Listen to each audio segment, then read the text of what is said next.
जय हिंद साथियों, मेरा नाम यशवर्धन सिंह है और मैं 2019 से यूपीएससी सिविल सर्विसेज की तैयारी कर रहे छात्रों को हिस्ट्री, पॉलिटी, इंटरनेशनल रिलेशंस और ज्योग्राफी पढ़ा रहा हूं। साथ ही में आप मुझे दुनिया के सबसे छोटे इतिहासकार के रूप में जानते हैं और हम लोग पॉलिटी की सीरीज में आज एक ऐसे टॉपिक को पढ़ने जा रहे हैं जो कि भारतीय राष्ट्र की, भारत की नींव है, लोकतंत्र की नींव है।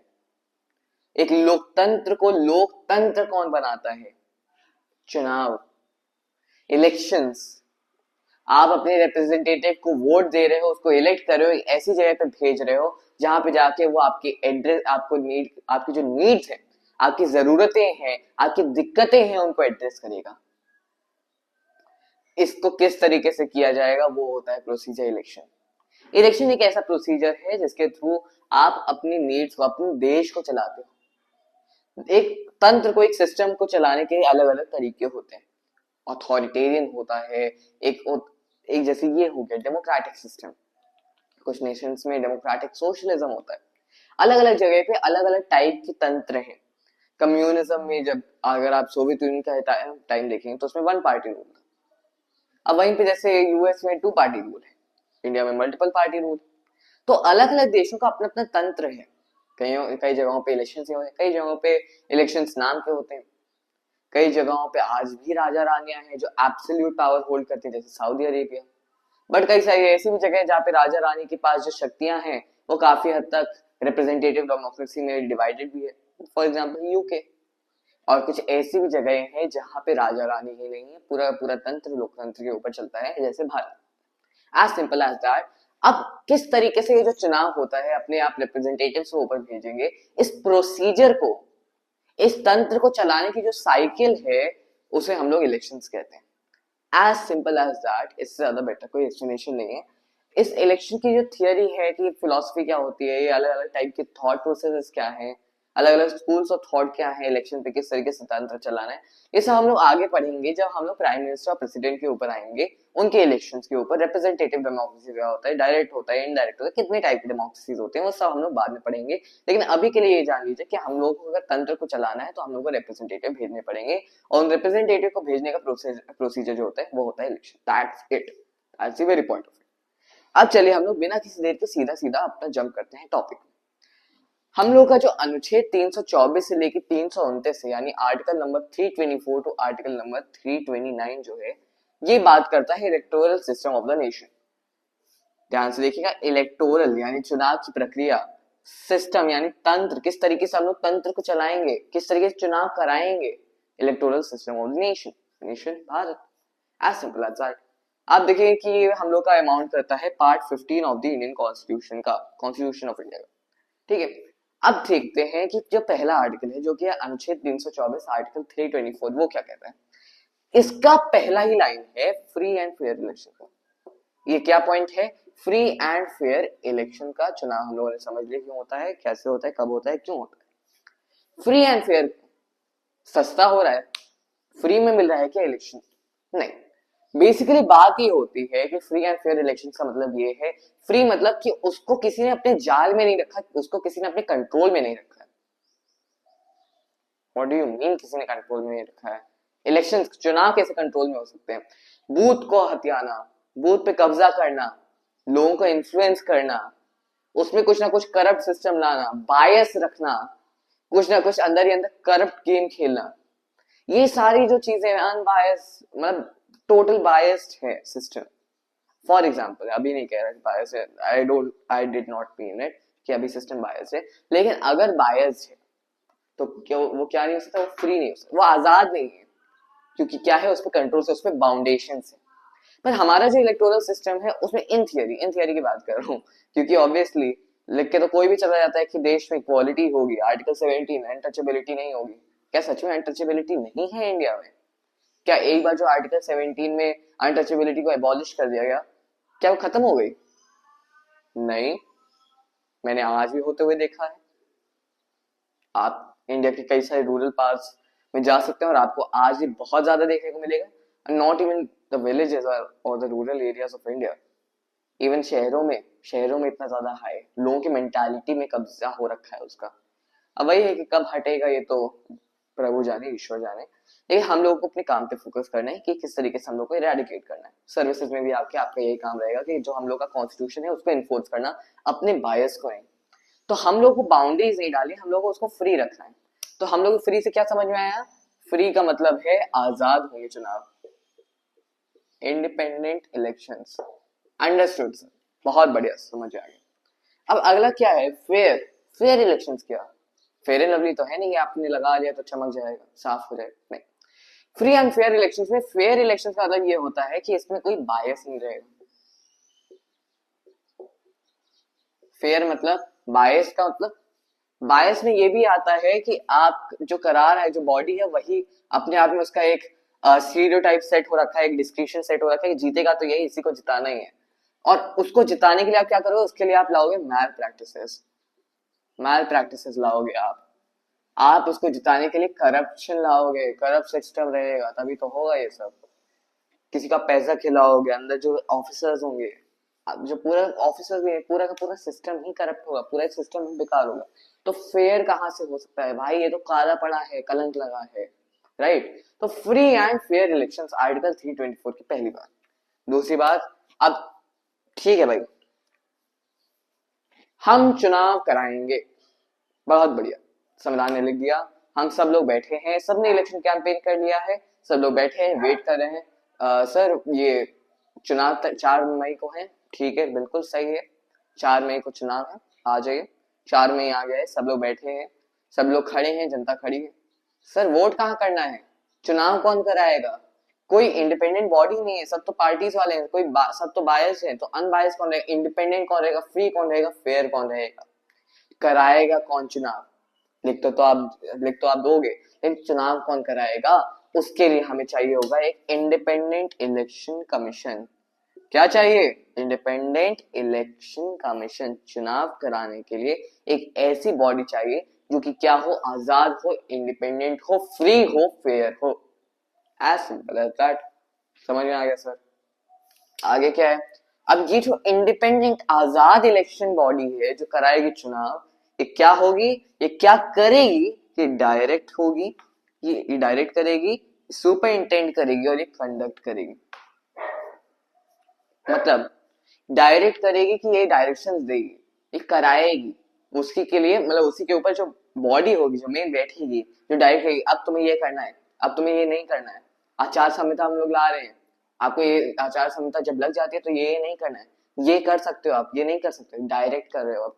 सुपर इंटेंड मतलब कुछ करप्ट प्रैक्टिसेस तो नहीं हो रहे अंदर, देखना पड़ेगा, जांच करनी पड़ेगी, कुछ गलत तो नहीं हो रहा, किसी ने बूथ तो कब्जा नहीं किया, ये सब क्या होगा? सुपर इंटेंड करोगे। और कंडक्ट का मतलब आप ही चुनाव कराओगे, आप ही अपॉइंटमेंट्स करोगे, आप ही आरओ को भेजोगे, रिटर्निंग ऑफिसर को, आप ही देखोगे कि जनरल ऑब्जर्वर कौन है, जीओ कौन बनेगा। तो ये सारी सारी जो चीजें होती है कौन कराएगा? एक इंडिपेंडेंट इलेक्शन कमीशन कराएगा। बात समझ में आई कि नहीं आई? बहुत सिंपल सी चीज है। आई होप अभी तक आपको ये चीज समझ में आ गई होगी कि मैं कहना क्या चाह रहा हूं। अब इसी तरीके से आप देखोगे कि ये अब देखते हैं कि किस किस टाइप के आपने चुनाव सुने। आज सोचिए मैंने चुनाव शब्द बोला, कौन कौन से चुनाव आपके दिमाग में आ रहे हैं? 2024 से क्या हुआ? क्या हुआ? लोकसभा चुनाव हुआ, लोकसभा एलएस। और क्या होते हैं आपके? फिर आपने क्या सुना है? प्रेसिडेंशियल चुनाव सुना है।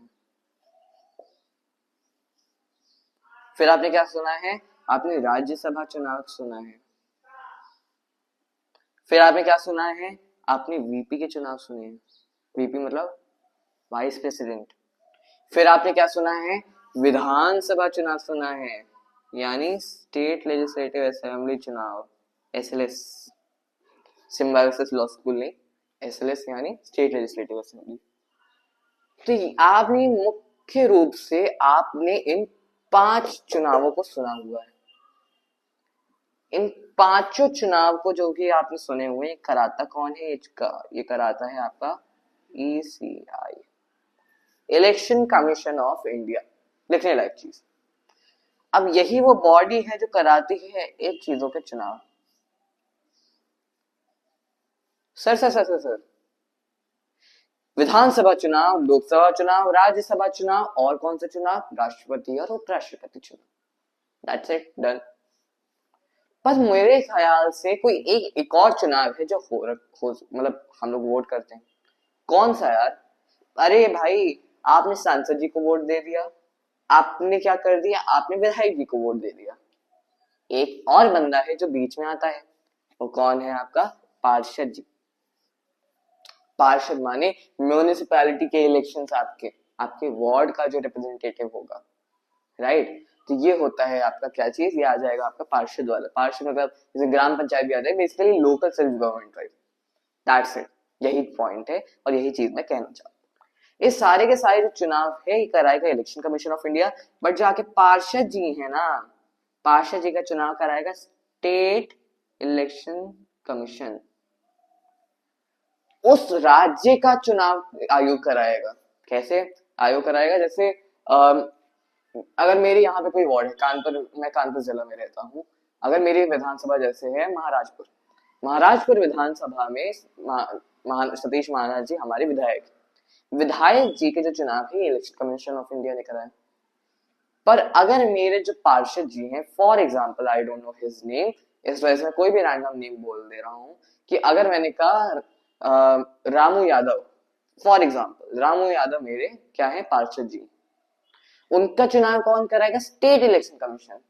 बट सतीश महाना जी जो कि मेरे विधायक हैं, उनका चुनाव कौन कराएगा? वो कराएगा आपके election commission of India, EIC, basically ECI, sorry. और अगर मेरे सांसद जी की बात करें तो फिर देवेंद्र सिंह भोले, अकबरपुर विधानसभा, अकबरपुर आपके लोकसभा क्षेत्र। तो यहाँ पे कौन चुनाव कराएगा? यहाँ पे ईसीआई कराएगा, इलेक्शन कमीशन ऑफ इंडिया। तो एक तरीके से आप समझ पा रहे हैं कि जितने मेजर चुनाव है उन सबको कौन करा रहा है? ईसीआई करा रहा है।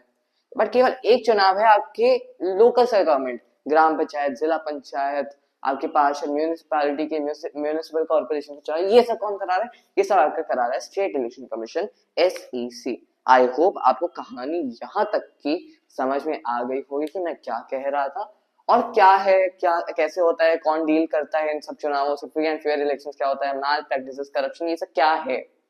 आई होप आपको यहाँ तक समझ में आ गया है। अब हम लोग मूव करेंगे अपने नेक्स्ट प्रोविजन की ओर, नेक्स्ट इलेक्शन से रिलेटेड लॉ की ओर। तो साथियों अब हम लोग मूव करेंगे अपने नेक्स्ट टॉपिक के ऊपर, अपने नेक्स्ट लॉ के ऊपर, जो कि है article 325 of the Indian constitution, अनुच्छेद 325, जो कि ये कहता है कि रेस, रिलीजन, कास्ट और सेक्स के नाम पर आप किसी को भी, और एनी ऑफ देम के नाम पर किसी को भी आप डिस्क्रिमिनेट नहीं कर सकते, उनको हटा नहीं सकते वोट करने से। Only one general electoral roll आएगा, यानी एक ही लिस्ट आएगी, एक ही इलेक्टोरल रोल आएगा, ठीक है? एक ही जनरल होगा, किसी के लिए कुछ स्पेशल नहीं होगा, किसी के लिए कुछ स्पेशल नहीं होगा, किसी के लिए कुछ अलग नहीं होगा कि आप तो उनके मौसा जी है ना, तो आपके लिए एक अलग स्पेशल नहीं। अच्छा, आप कौन सी कास्ट से हैं? अच्छा, आप ऐसे कास्ट से हैं, ये तो अपर कास्ट है, सो कॉल्ड अपर कास्ट है, ठीक है, तो आपको रख लिया जाता है। लोअर कास्ट, अरे आप तो लोअर कास्ट है, आपको हटा दिया जाए। ये एक सिनारियो है, मैं ऐसा नहीं कह रहा कि ऐसा ही होता है, ऐसा बिल्कुल नहीं होता है, कुछ केसेस में होता है, एक्सेप्शंस हर जगह है, थियरी हर जगह होती है, प्रैक्टिकल आप सबको पता है कैसे होता है। मैं ये नहीं कह रहा कि ऐसे होता है, आपको जो बात है मान लीजिए। तो बात ये है कि कुछ इस तरीके से होता है, आप कुछ स्पेशल नहीं बना सकते हो, आपको एक जनरल बनाना पड़ेगा, आप उसमें कुछ हेरा फेरी नहीं कर सकते हो। पहले एक चीज होती थी कम्युनल इलेक्टोरेट नाम से, इसके बाद आपका ये पूना पैक्ट भी हुआ था। तो पूना पैक्ट में पहले बात ये हुई थी अम्बेडकर जी के द्वारा कि जो सो कॉल्ड शेड्यूल कास्ट थे आजादी के बाद वाले, एससी, जिसको पहले डिप्रेस्ड क्लासेस कहा जाता था, तो इनके लिए एक सेपरेट इलेक्टोरेट की बात की गई और गांधी जी ने इसका विरोध किया। और आपको आगे की कहानी पता ही है कि पूना पैक्ट क्या था, कैसे कैसे डील हुए, किस तरीके से डिस्कशन हुए, दैट्स इट। तो पूना पैक्ट हो गया, मुस्लिम मुस्लिम के लिए वोट करेंगे, जो एससी है आज के समय के, जो एससी जो उस समय के डिप्रेस कास्ट से, ये केवल अपने लिए वोट देंगे, कोई अलग नहीं होगा, हिंदूज के लिए, सिक्स के लिए। तो कुछ इस तरीके से अगर आप करें तो आप डिवीजन ही तो खड़ा कर रहे हो। तो जिसका जो मन करेगा वो उसको वोट करेगा, ऐसा नहीं कि आप एससी हो तो एससी को ही वोट करो, नहीं, ऐसा बिल्कुल नहीं है, ऐसा नहीं होगा, ठीक है? तो कुछ इस तरीके से आप देखोगे कहानी चलती है। तो कम्युनल इलेक्टोरेट को खत्म किया, यूनिवर्सल एडल्ट फ्रेंचाइज यूएएफ को लाया गया। ये कौन से अनुच्छेद में? अनुच्छेद 326। कि ऐसा नहीं है कि अरे सर आपका सरनेम तो फॉर एग्जाम्पल यादव है, तो आप यादव हो ना, तो आप यादव के लिए वोट नहीं। या फिर अरे सर आप यादव हो, ये तो सो कॉल्ड लोअर कास्ट है, नहीं हम आपको वोट नहीं करने देंगे, सॉरी आप so called lower caste.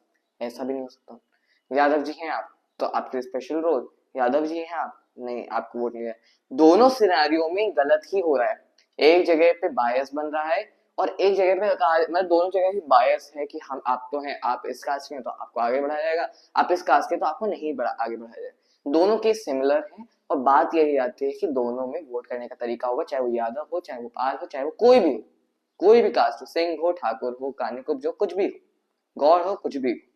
But the fact of the matter is अगर आप 18 साल से ऊपर के हो, 18 से ऊपर के हो, आपके दिमाग में साउंडनेस है, आप पागल नहीं हो, आप आपकी मेंटल स्टेट जो है वो हिली नहीं हुई है, आप नॉन रेसिडेंट मतलब आप बहुत टाइम से एक जगह पे नहीं रह रहे हो, एक कॉन्स्टिट्यूएंसी में, एक क्षेत्र में, तो आप वहां पे आप वोट नहीं कर सकते हो। आप करप्ट और इलीगल प्रैक्टिसेस में हो, आपने भ्रष्टाचार किया, बहुत गलत गलत चीजें की है, इलीगल किया है, कुछ ऐसी चीज आपने लॉ को तोड़ा है, आपने कोई क्राइम किया, आप जेल में बंद हो, इन केसेस में आप नहीं कर सकते। पर अगर आप 18 साल से ऊपर के हो तो आप कर सकते, अगर ऐसी चीजें नहीं है।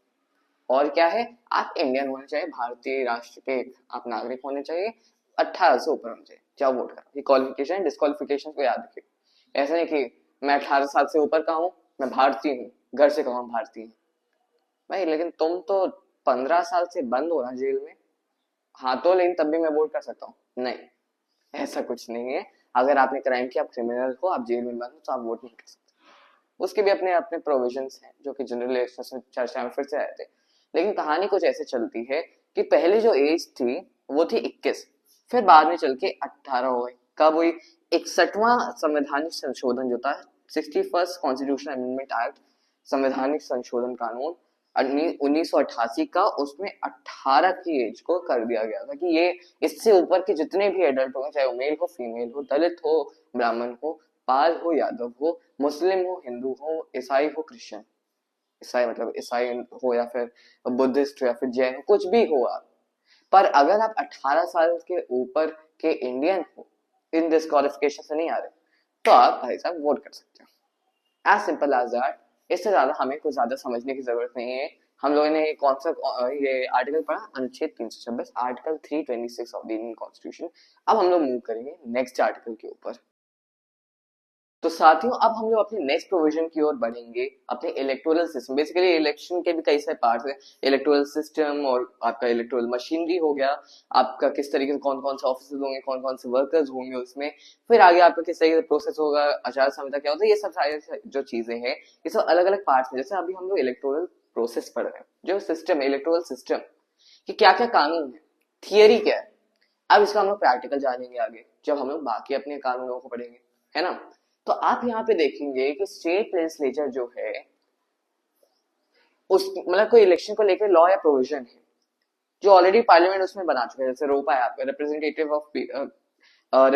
Of the people's act, okay, ROPA act है 1951 का, ओके। क्या स्टेट लेजिस्लेचर उसके खिलाफ जा सकता है? ना। बट क्या स्टेट लेजिस्लेचर उसको मॉडिफाई करके और ज्यादा ताकतवर और इजी बना सकता है? यस, बिल्कुल। एफिशिएंसी तो चाहते ही हम लोग सिस्टम में, क्यों नहीं। उसी तरीके से आप देखेंगे यहाँ पे, अगर मैं एग्जांपल लूं, माय नेम इज वी, मैंने वाईवी लिख दिया, my name is Yashvardhan. But दिक्कत मैंने ये की जब मैं उसको लिख रहा था तो फिर मैंने उसमें यशवर्धन नहीं लिखा, मैंने उसको कर दिया वाईवी। ऐसा सोचिए पार्लियामेंट ने बोला your name is Yashvardhan, but उसने यशवर्धन YASHVARDHAN लिखने के बजाय वाईवी लिख दिया। क्या ये गलत है? नहीं, गलत तो नहीं है। बात जब वही कहना चाह रहा है, आप उसको एससी लिखो, सुप्रीम कोर्ट लिखो, एससी कहो, शेड्यूल कास्ट लिखो, जब तक उसका कॉन्टेक्स्ट में समझ में आ रहा है कि भाई ये सीधा सीधा सुप्रीम कोर्ट ही है। अगर मैंने ये कहा कि in this in XYZ matter the SC said XYZ, क्या इसका मतलब शेड्यूल कास्ट है कि इन अ सर्टेन मैटर कोर्ट के the schedule caste said this XYZ passed this verdict or this judgment? Obviously वो शेड्यूल कास्ट नहीं है, उसमें ऑब्वियसली कॉन्टेक्स्ट से समझ आया कि सुप्रीम कोर्ट को पॉइंट कर रहा है। तो जब आपको दिख रहा है कि यशवर्धन को पॉइंट कर रहा है, पूरा पूरा पैराग्राफ यशवर्धन को लेकर, फिर एकदम से बीच में वाईवी कहां से आ जाएगा?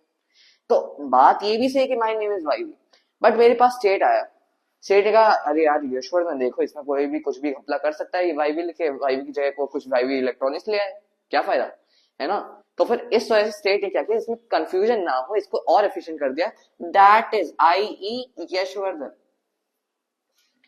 क्या स्टेट ने इसमें पार्लियामेंट को गलत ठहराया ना, स्टेट तो कह रहा है कि वाईवी का मतलब यशवर्धन है, जो कि पार्लियामेंट ने भी कहा था, ठीक है। उसने यानी ओवरराइड नहीं किया उसको, जो पार्लियामेंट का डिसीजन था उसके ऊपर चढ़ के नहीं गया, उसको रखा है, उसको अपने साथ लेके गया, उसको दबा के नहीं गया, उसको साथ लेके गया, उसको अपने साथ रखा है, वो भी सही है। बट जो हम लोगों ने ऐड किया ये भी सही है, तो यानी उसको बस और ज्यादा एफिशिएंट बना दिया है, उसको और ज्यादा सही बना दिया, बेटर कर दिया, एफिशिएंट ले आए हैं, उसमें इंप्रूवमेंट लाए हैं, मॉडिफाई कर दिया, चेंज नहीं किया, बस मॉडिफाई कर दिया, एज सिंपल एज दैट। बस यही सिंपल सी चीज है, आई होप आपको ये चीज भी समझ में आ गई होगी। आर्टिकल 323 पे पहले था, अभी हम लोग उसको पढ़ते हैं, वो ट्रिब्यूनल से रिलेटेड अभी भी पढ़ा देता हूँ, कोई ज्यादा स्पेशल नहीं है। उसमें बात ये होती थी कि स्टेट लेजिस्लेटर या फिर पार्लियामेंट जो है वो उसका अगर मन करता है कि अगर कोई इलेक्टोरल डिस्प्यूट है कि ये कैसे हो, ये चुनाव नहीं होना चाहिए, यहाँ पे घपला हुआ है, तो उसके लिए जो पार्लियामेंट या फिर स्टेट लेजिस्लेचर यानी विधानसभा या फिर ये संसद है, उसके लिए अलग ट्राइब्यूनल यानी कि कुछ सेमी जुडिशियल बॉडी, इसमें जजेस एक्स जजेस बैठ सकते हैं, अलग अलग टाइप के लोग बैठ सकते हैं, बट वो एक कोर्ट नहीं होगा, कोर्ट जैसा होगा, सेमी जुडिशियल होगा, जुडिशियल नहीं होगा बट सेमी जुडिशियल होगा। तो ट्राइब्यूनल बना सकता है, लेकिन आज तक ये कभी बना नहीं है, और चंद्र कुमार केस में इसको अनकॉन्स्टिट्यूशनल भी कह दिया था, किसने, सुप्रीम कोर्ट ने। ओके, तो अब ये ज्यादा प्रोमिनेंट मैटर भी नहीं, अब हम लोग चलेंगे अपने डीलिमिटेशन वाले टॉपिक में। डीलिमिटेशन या फिर जो आपका अलॉटमेंट ऑफ कॉन्स्टिट्यूएंसीज होता है कि इतनी पॉपुलेशन इतनी कॉन्स्टिट्यूएंसी, उसके जो शेप होंगे, उसका जो मैप हो, एटसेट्रा एटसेट्रा, उसकी जो बात हुई डीलिमिटेशन या फिर अलॉटमेंट ऑफ कॉन्स्टिट्यूएंसीज की, इसको आप कोर्ट ऑफ लॉ में चैलेंज नहीं कर सकते। कोर्ट ऑफ लॉ, एक सेकंड, कोर्ट ऑफ लॉ होता है तो कोर्ट ऑफ मेडिसिन भी होता है, नहीं भाई।